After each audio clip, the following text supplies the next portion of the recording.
ہم نے انسان کو محنت اور مشقت ہی میں پیدا کیا.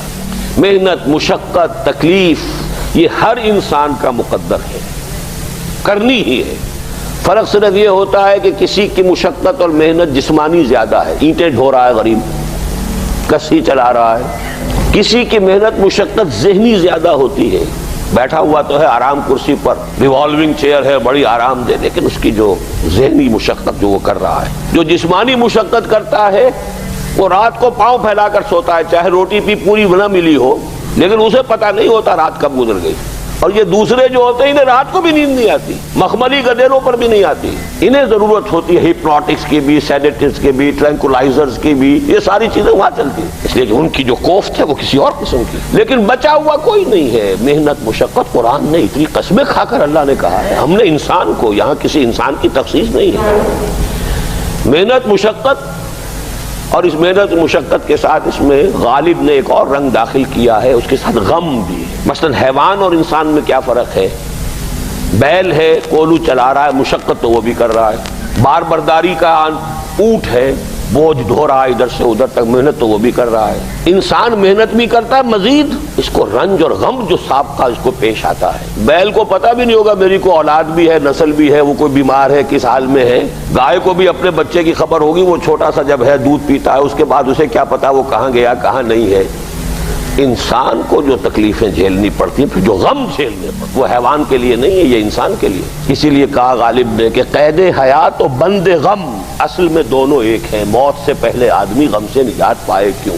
تو یہ مشقت اور غم دونوں کو شامل کر لیجئے. انسان کا معاملہ حیوان سے بدتر ہے اس پہلو سے. کبھی کسی بیل کو، اونٹ کو وہ صدمہ نہیں ہوا ہوگا کہ بیٹا نے سینے تان کر کہا ابا جان آپ چھوڑیے، آپ کیا باتیں کرتے ہیں، آپ دقیانوسی باتیں کرتے ہیں، اب زمانے کا رنگ بدل گیا. وہ جو بوڑھے باپ کو جو اس وقت صدمہ پہنچتا ہے، یہی ہے وہ جس پر میں نے اپنی جوانی کھپائی ہے، جس میں میں نے اپنے آپ کو انویسٹ کیا ہے.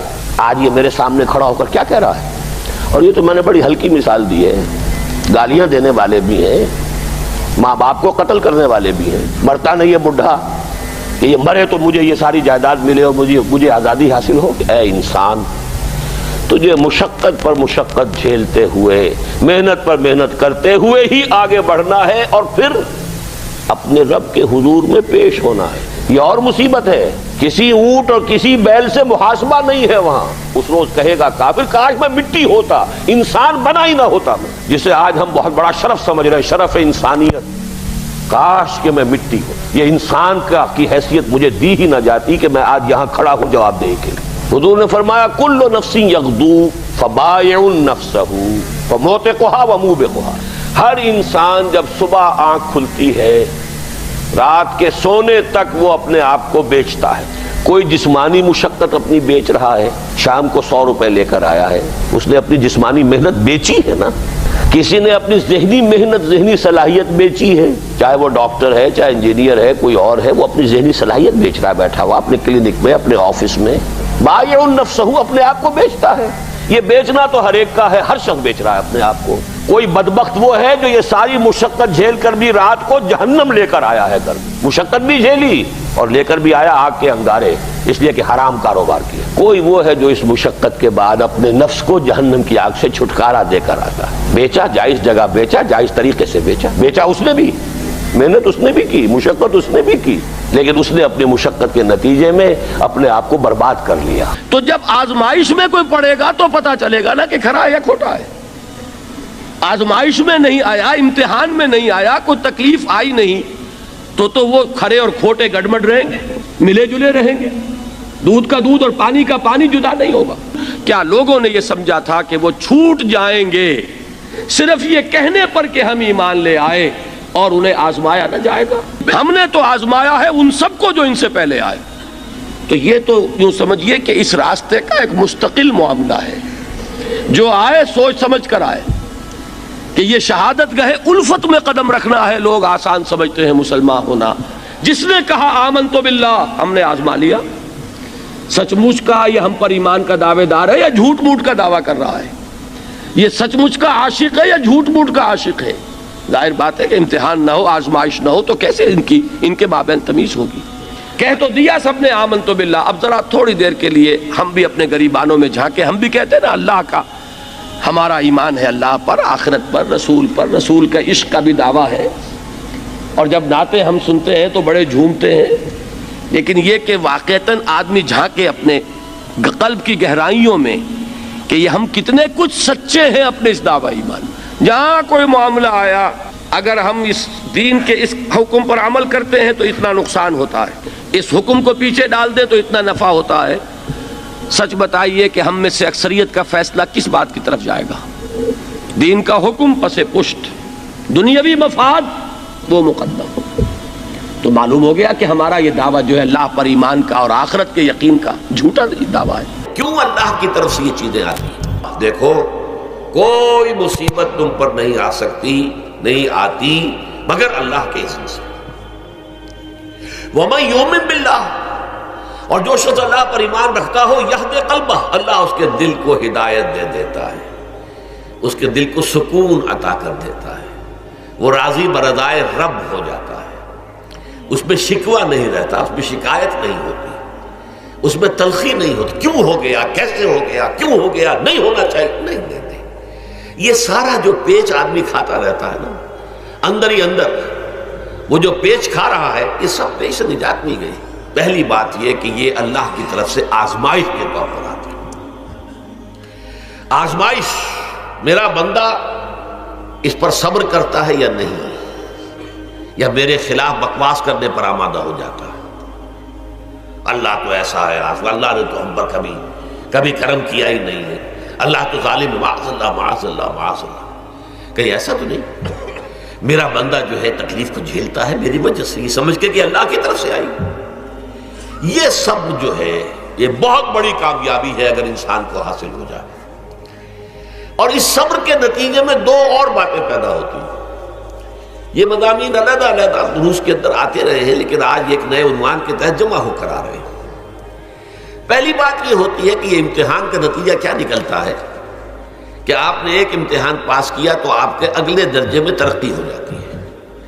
5ویں کا امتحان پاس کر لیا نا تو 6ٹھی میں جائیں گے، اب 6ٹھی کا امتحان پاس کریں گے تو 7ویں میں جائیں گے، 7ویں کا پاس کریں گے تو 8ویں میں. درجہ بدرجہ انسان کی دینی، ایمانی اور روحانی ترقی کا ذریعہ یہ آزمائش میں. جتنا اس میں صبر ہوگا، جتنا اس میں تسلیم و رضا جو ہے آپ حاصل کرتے جائیں گے تو آپ کے درجے بلند ہوتے چلے جائیں گے. آپ کا امتحان کڑے سے کڑا آئے گا، بڑے سے بڑا آئے گا، مشکل سے مشکل تر آئے گا. ایک وقت میں ایم اے کا امتحان بھی آپ کو دینا ہوگا، ایک وقت میں ہو سکتا ہے پی ایچ ڈی کے لیے تھیسس آپ لکھیں، پھر اس کے اوپر جو ہے ٹیم بیٹھی ہوئی اور آپ سے وہ بحث کرے، جرا کرے آپ سے، وہ بھی کرنا ہوگا. لیکن یہ کہ اگر پرائمری ہی میں فیل ہو گئے تو اس کا سوال ہی پیدا نہیں ہوتا کہ کبھی آپ ایم اے کا یا پی ایچ ڈی کا تھیسس بھی لکھیں.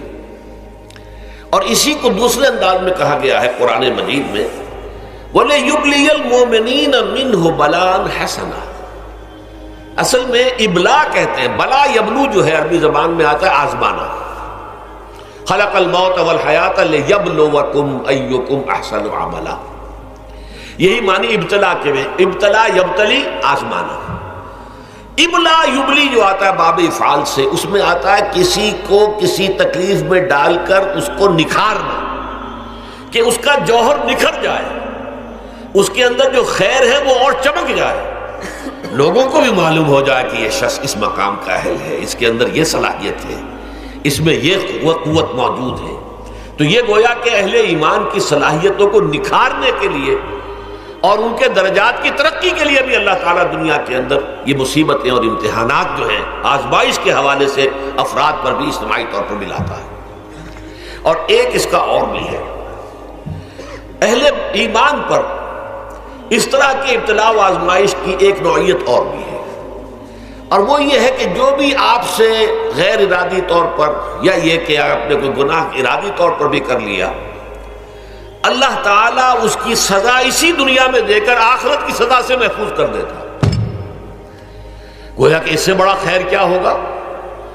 یہاں کی سزا کیا ہے؟ جھیل لی آپ نے، بخار آ گیا، ٹانگ ٹوٹ گئی، چلیے 3 مہینے آپ بستر پر پڑے رہے نا، اور کیا ہوا؟ کچھ نہیں.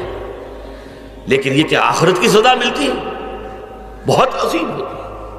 لہذا کفارہ بناتا ہے اللہ تعالیٰ گناہ، ان جو بھی گناہ ہو گئے ہیں، غلطیاں ہو گئی ہیں، ان کا کفارہ اللہ تعالیٰ بندہ مومن کے لیے. حضور کی ایک حدیث ہے، اس کا متن مجھے اس وقت یاد نہیں ہے، کہ مومن کا معاملہ عجیب ہے، اسے کوئی تکلیف پہنچتی ہے صبر کرتا ہے، وہ اس کے گناہوں کا کفارہ بن جاتا ہے، اور اگر کوئی خوبی ملتی ہے تو اللہ تعالیٰ کا شکر ادا کرتا ہے، اس کے درجات بلند ہو جاتے ہیں۔ تو یہ معاملہ جو ہے اللہ تعالیٰ کی طرف سے بندہ مومن کے حق میں خیر، کہ در حقیقت اس کے ان گناہوں کی پاداش کہ جو اس نے یہاں کر لیے ہیں یہی دنیا میں دے کر دھو دیا جائے، پاک کر دیا جائے۔